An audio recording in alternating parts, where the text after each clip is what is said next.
you've all seen the check-in sheet, but I think there's a little bit of, I think everybody's kind of doing it differently.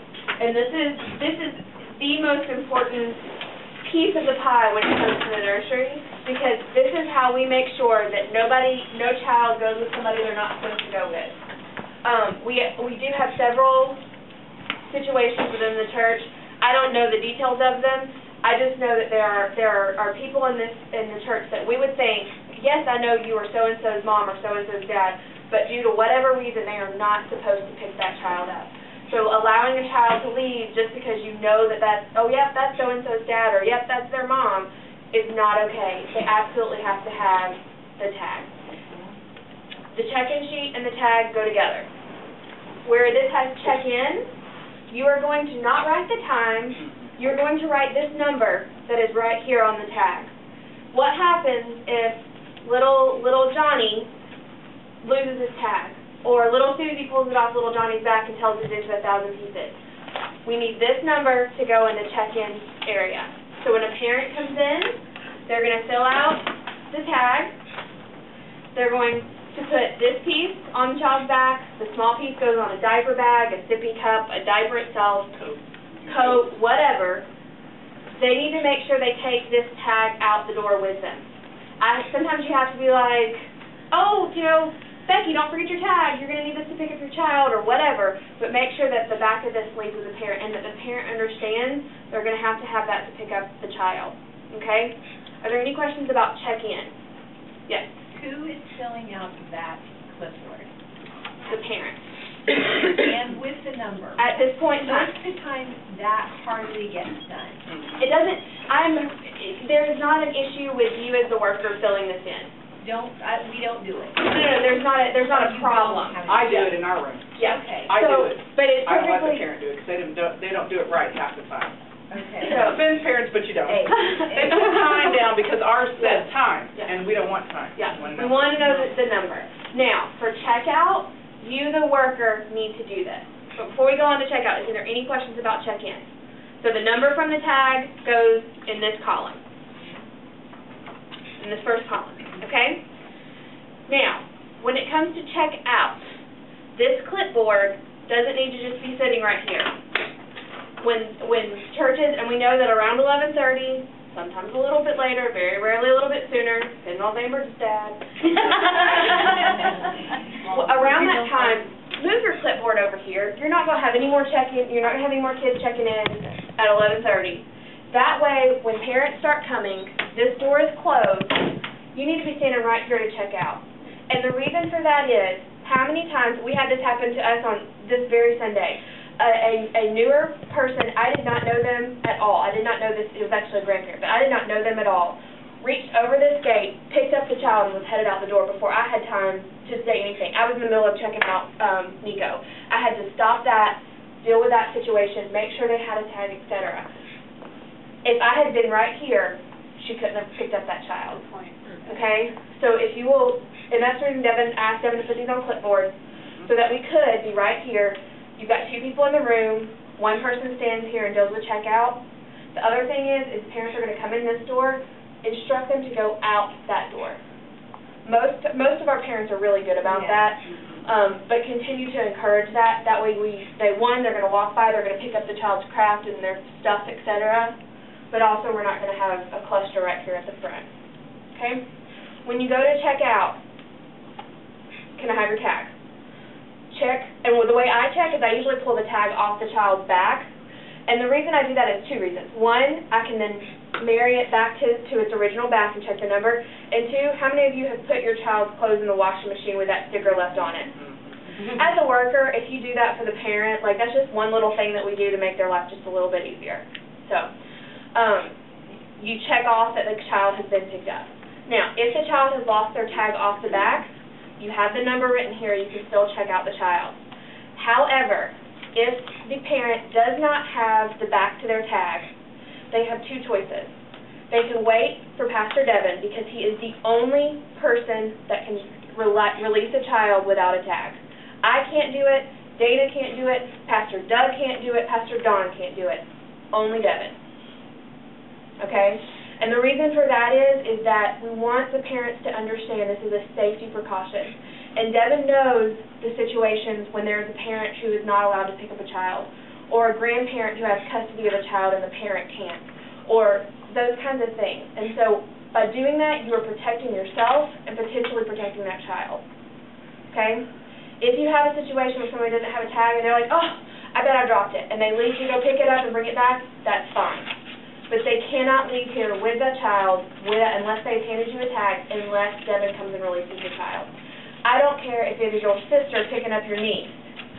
When you're in here as a nursery worker, you have to follow. And the reason this is, it's not trying to be harsh or anything. In situations you don't know about, and if it's your best friend, you probably do know the situation, but you don't know the situation of the person behind them in line. And they see you release that child to someone who doesn't have a tag, and then you're automatically treating them differently if they don't have a tag. Does that everybody understand? Okay. Are there any questions about check-in, check-out? Why don't we just have the clipboard only for the nursery workers, and then the parents aren't looking for it, you know, or whatever, you know, this is our responsibility. Yours is to fill out the That's what I page, do. you know? Yeah. So. That works great, yeah. But the next thing, not only is this sheet for check-in or check-out, if you're in a 3-year-old classroom and you've got pottiers, especially when you've got the potty, like the kids that are potty training, a lot of times the parents want to know, you know, did they make it? Have they been potty? Or do I need to make sure we take them before we get in the car? When you're in here or in the baby's room, you've got little ones, the mom comes and picks up the child, and they need to know if they've been changed recently or not. There's a section over here for, it says diaper PT. And when you change a child's diaper, this is where a time goes. And you don't have to be, I mean, there's clocks. You just write down whatever time it is. And the reason for that is we had a situation where a visitor actually called Devin and was irate because their child's diaper was wet when they got home. And it was obviously our fault. It just happened to be a Sunday that I was in here, and I had written down with the time that I had changed every single child's diaper, and he was able to say, well, your child was changed at this time and they were wet. And it was like 15 minutes before they'd been picked up.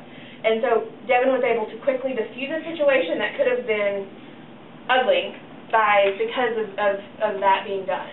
So it seems insignificant. It seems kind of like, who cares that the child had a BM or was wet or potty or whatever. But it really does matter because it shows that we're taking care of. The other thing is if you have 10 kids, you got to make sure that all 10 of them get changed. This way you can tell, okay, I've checked every single one of them. One last thing about this, if you, and I've asked Devin to put highlighters in here, it hasn't happened yet, but if you will highlight across the names of the kids as they are checked in, it's very easy to look down at your highlighted and see who still needs to be changed. So that's just kind of one other thing. Any other things about check in or check out? So we should do, we should use that when we're changing diapers as well, and mark that, okay, we changed a diaper at such and such time. Yep, and the other thing is if you have to evacuate this room for any of those reasons that Larry said, grab this list. This and your walkie-talkie and the children. And the bag. Yeah. And the bag. We don't have the bag yet. Bag's been made up. They're going to be made up. So, this is, because you could do, with this piece of paper, you could do checkout from anywhere. You could do, you could know exactly who you're missing or make sure you have everybody, etc. So, this is just a piece of paper to some, but it's the lifeline of the nursery as far as I'm concerned. So, any other questions? Jackie? Now, sometimes kids come in really late. Is there a time there where, sometimes I don't change. Oh, yeah, for changing, you know what I do? I check. And if you, excuse me, if you check them, don't change a diaper just to say you changed a diaper. Check them. If they're dry, I'll put dry 1140. Or if they're a pottier and you take them to go potty and nothing happens, like, I still will put that I took them potty, it was an attempt or whatever. So, but yeah, that's a really good point. Anything else? Okay, but if we have a parent that has to be released to Devin, then we call security. Yes, you just get on the walkie-talkie and you let the security person know, I have a parent without a tag. And Devin put, I don't know if you noticed it when you came in, but there's a sign there that says, only Pastor Devin can do it. And, if someone gives you a hard time about it, let Devin deal with it. I'm sorry, I'm just following policy. I'm told to do this for the safety of all the children. What about when we have a visitor, maybe we can even explain to them policy, this is the tag, this is very crucial, this is the only way we can move Right, explaining, yeah. And that's what's so important during check-in. You know, I may not explain to Tracy when she drops off Nico because she knows. But if I have someone, I've explained to people and they're like, yeah, this is my third Sunday. And I'm like, I'm in here once a month, I'm sorry. You know, they're like, but it's better to explain it and them already know than to not explain how our tag system works. And as soon as you explain to a parent that it's for the safety of their child and to make sure their child doesn't leave with anyone else, I have yet to have someone that is supposed to have that child make a beef about it. Even the lady that I literally stopped in the middle of her walking out of the room, she was like, oh, okay, I'm sorry. You know, I mean, it wasn't even a big deal. So, but it will diffuse that situation of someone just picking up a child if you stand right here. And the other thing about standing right here, it helps with all the kids that tend to congregate and climb on and try to run out whenever you open the gate, et cetera. I just wanted to say that I was back here once years ago when, before we had the system in place, and we didn't know the situation, and a dad came and picked up a child, and he wasn't supposed to, but the mom hadn't shared that with the rest of the nursery workers, and so the dad just came back like any normal Sunday to pick up the child, and then we had to call the police, and all these different things happened, and it was horrible and terrifying, and thankfully, you know, everything was okay.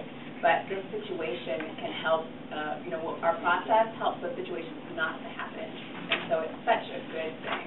It really Well, is. and you know, in theory, someone's told Devin a situation, they could have not. Like, I mean, that could just be they trust our system and trust that we're going to use this tag system. So the minute they see, you're earning the trust of parents every time you make sure they have their tag. So anything else about check-in, check-out, or this piece of paper? I do have a question. Something Devin said when he was talking about avoiding anybody being suspicious about a BC child, he said, leave your door open. The bathroom. Don't need to. Oh, the bathroom. Okay. That's the bathroom. Yeah. Same thing. Okay. Well, and also, like, on Wednesday night, he leaves you know, when you're dealing with the bigger kids, leaving the door open is totally doable. We can't leave the door open with 2 and 3-year-olds. We would lose them, and that would be bad. So, yeah, no. Your bathroom is what we need to worry about. And we have all these windows and things, and we usually have at least 2 people in here, if not more than that. Coordinators are in or out. The nursery's a little bit different than the And the bathroom's just for that, you know. Yeah. Right. Right. I had heard before that men are not supposed to change diapers. Correct. They're Is that not. correct? They're not allowed. And here's the thing, and I have several men parents, like husbands, that want to change their own child's diaper. And that's kind of a sticky situation because they're thinking, I'm doing you a favor, I'm changing my own kid's diaper. If they're not, it goes back to the person behind them doesn't know may or may not know that they're that child's father. So just to the best of your ability, you know, and explain that. And most dads, I've had a couple that are like, wow, that's goofy. But you know what, goofy or not, I'd rather avoid the appearance of anything else than, you know. So, and I mean, really, how many men out there are really that anxious to change a diaper? I know. Mark will be like, cool.